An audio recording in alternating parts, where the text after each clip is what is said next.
Good morning and welcome to Rose Red Homestead, where it is early this morning for another wonderful day that is going to hit in the low hundreds, day after day after day. And parts of the country are being hit with pretty wild weather. We wish you all well. We hope you are safe and making it through okay. Today we're going to do something, I'm excited about this. It is part of food security and self-reliance.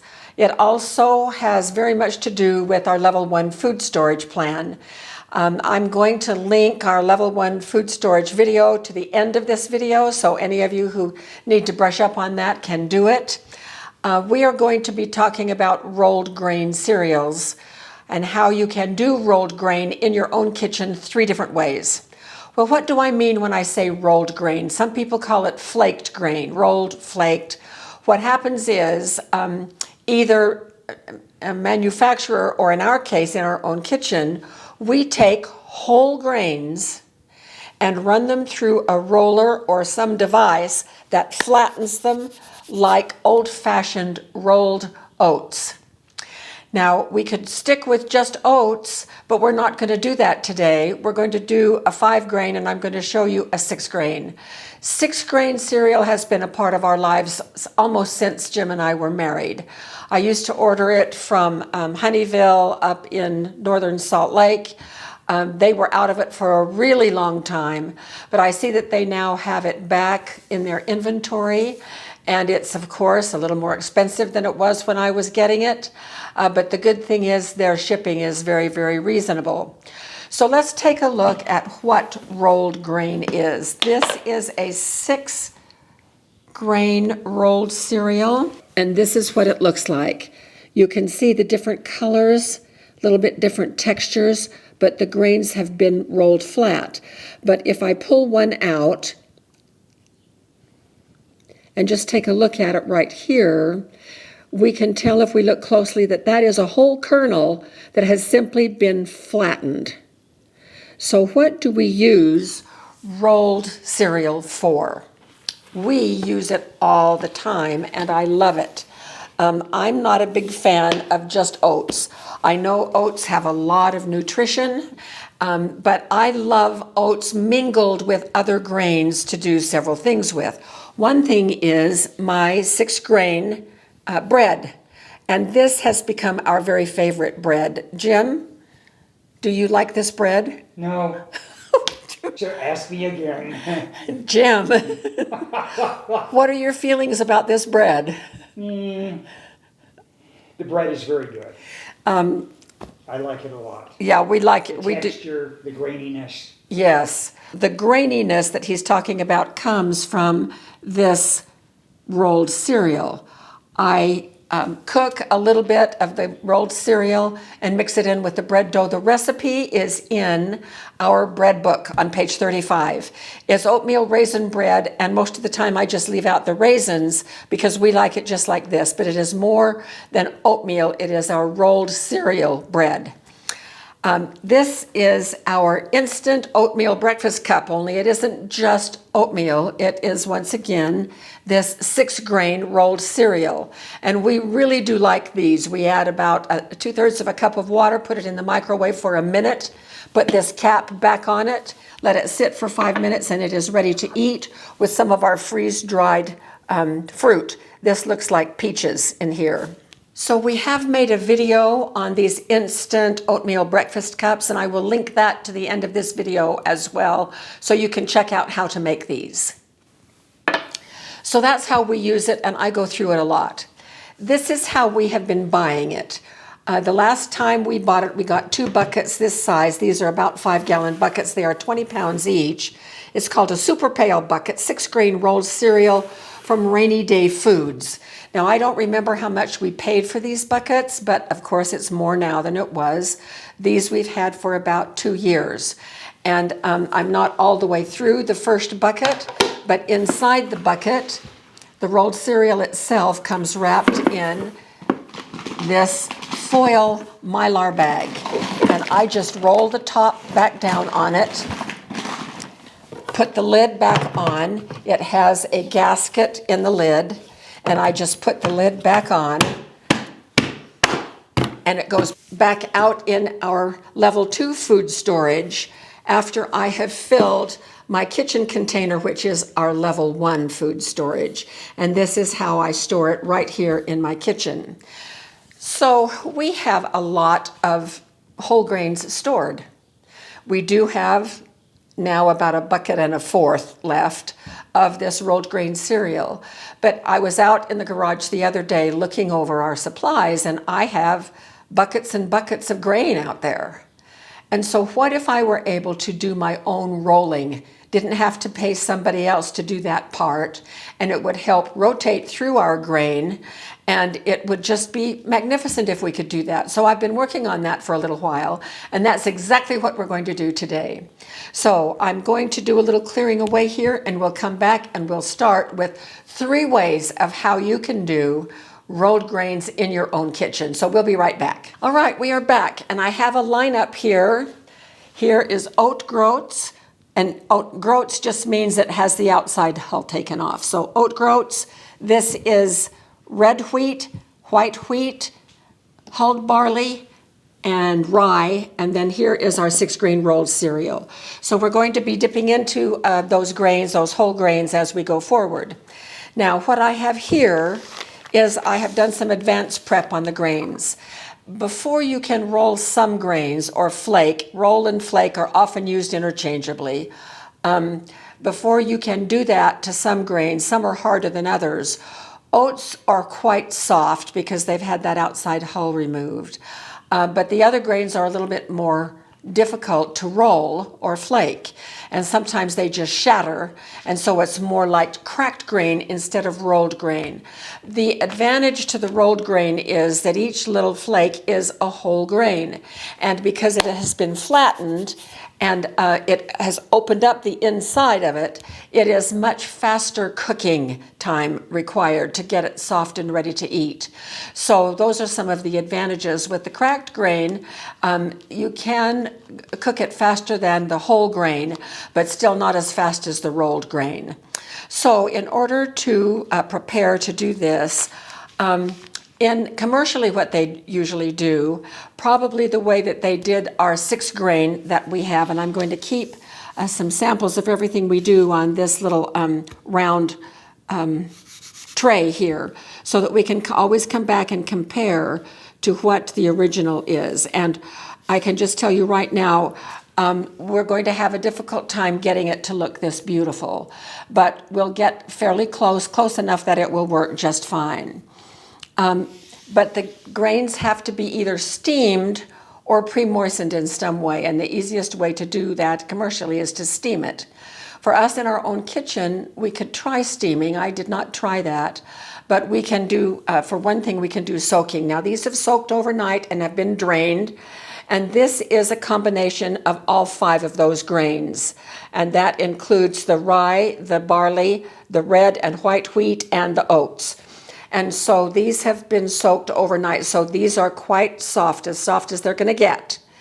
These, on the other hand, same mixture. I put a couple of cups in here, and then I just put 2 tablespoons of water. And these have been sitting also overnight, so they're just a little bit damp. They almost feel dry to the touch, but not quite. They just almost feel dry.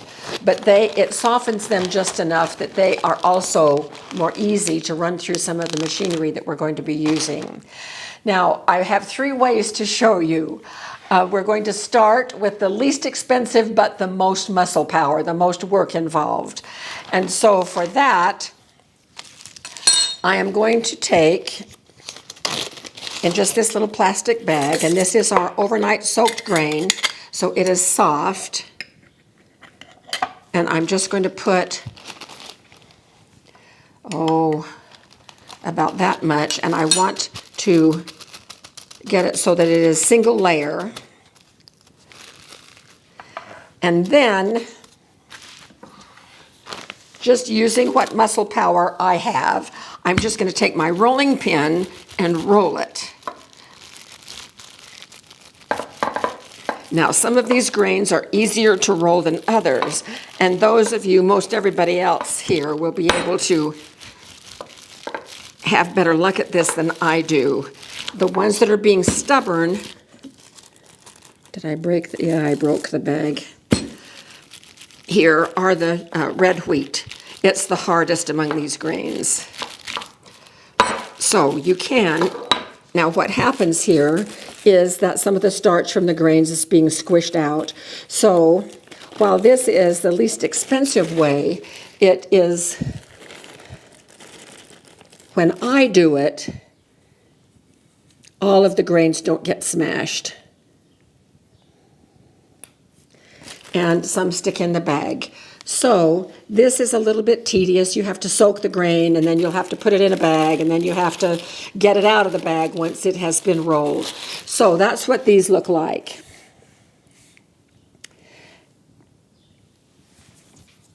And they would maybe work for our instant oatmeal. We could just cook them like that for regular breakfast cereal. But the little cups that I make, they would work for that. It would not work for my bread because there are too many whole grains left in here.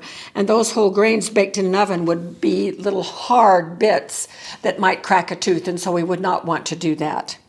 So now we move to our middle choice for doing things. And that is my pasta maker right here. And I have some videos on making pasta.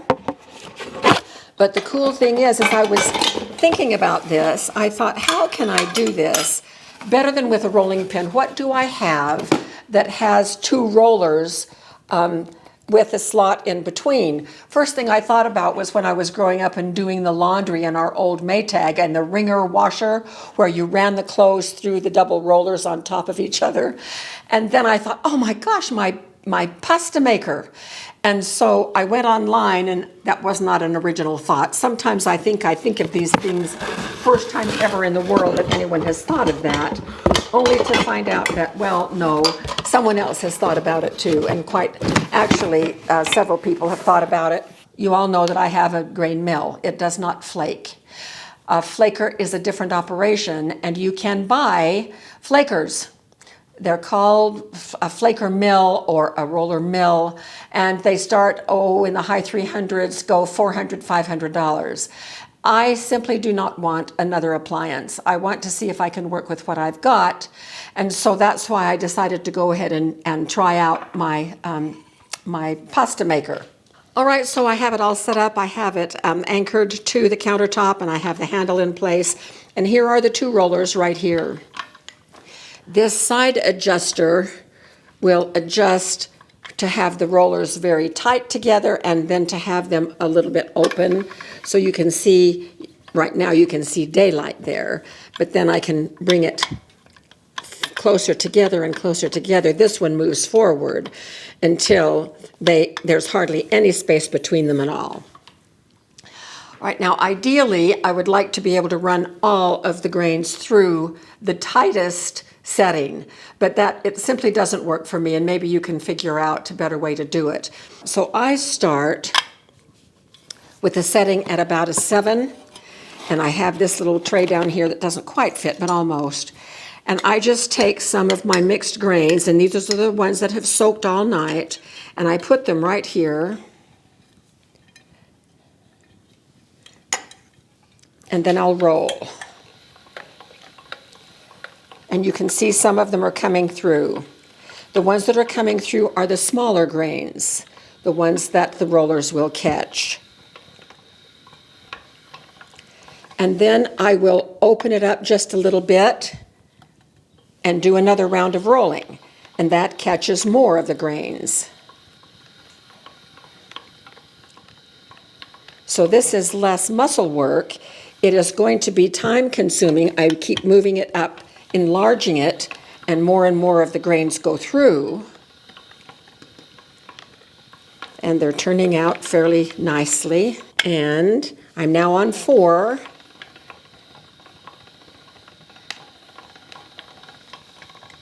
Moving to 5, and we should get all of them now. Well, I mean, moving to 3, it goes, there we go, last one right there. Come on, baby, there you go.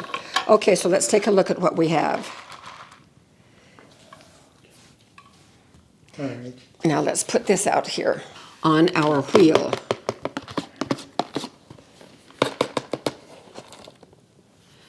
So these turned out fairly nice.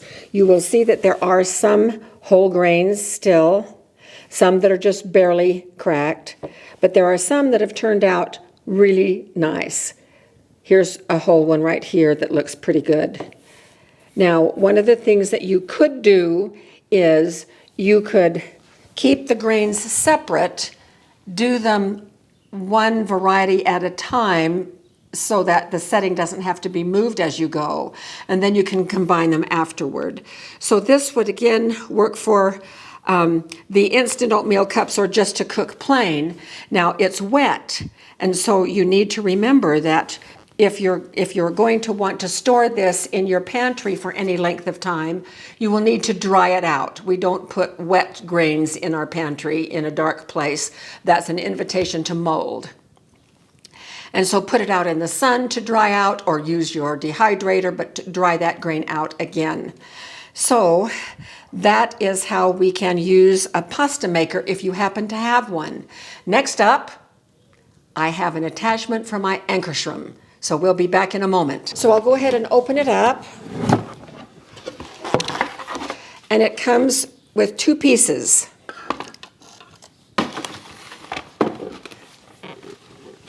Interestingly enough, this particular design is also used for several other models of mixers as well.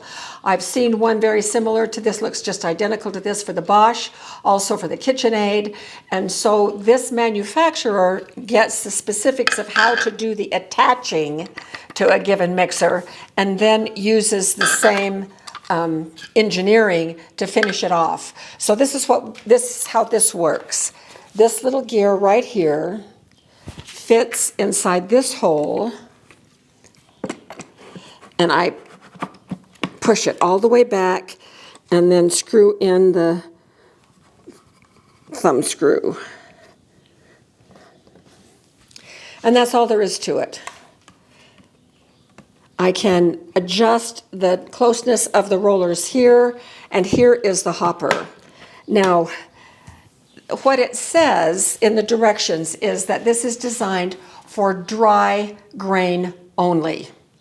So we're going to start with the softest, which is oats, totally dry, and we'll see how they turn out. So I'm going to turn it on, and we turn it to medium speed, and then I'm going to drop this in the hopper.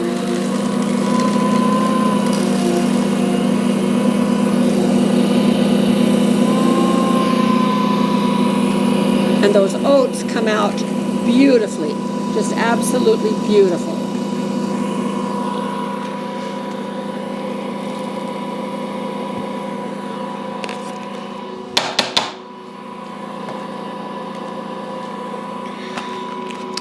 The hardest grain here is the red wheat. So let's see how it does.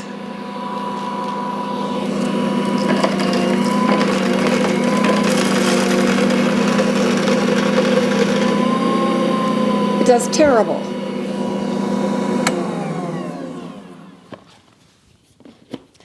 So what would happen if I mixed my my grains together and tried to flake the softest along with the hardest? It just simply wouldn't work.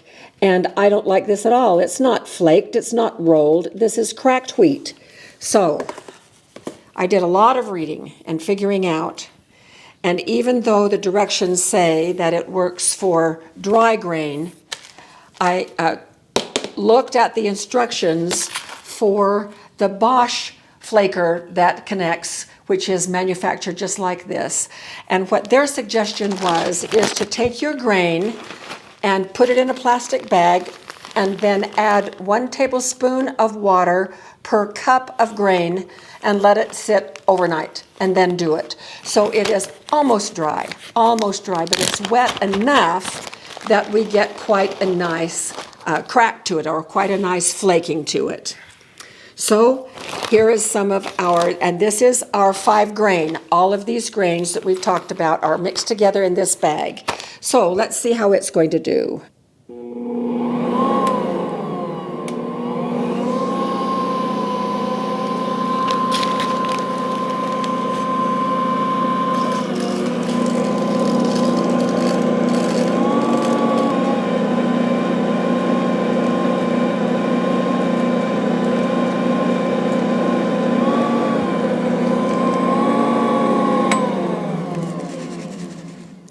So there we have it. So this is almost as nice as our original. This I can use for both the instant oatmeal breakfast cups and also for my bread. And so from my perspective, this little unit is way less than half of a regular flaker machine. And I just kind of feel a little bit oppositional toward having to have an appliance that will do only one thing. And so if I can get an attachment to an existing appliance that will come pretty darn close, that's what I would opt to do, to save cabinet space, to save money, and to be more efficacious in my approach to things. So I'm very pleased with this little flaker. I think it works great, but the option of being able to do it through your pasta mill is also a good one, I think. And notice that there is none of this cracked wheat stuff in this mixture. It's all flaked. And so just dampening it ever so slightly. Now, because this also, I can hardly feel the moisture, but I know that it's there because I put it there. So I would either want to use this on the day that I flaked it, or once again, I would put it in my dehydrator and completely dry it, and then fill one of these pantry containers with enough to last me for a while. So I hope that you try this and do the economy of it.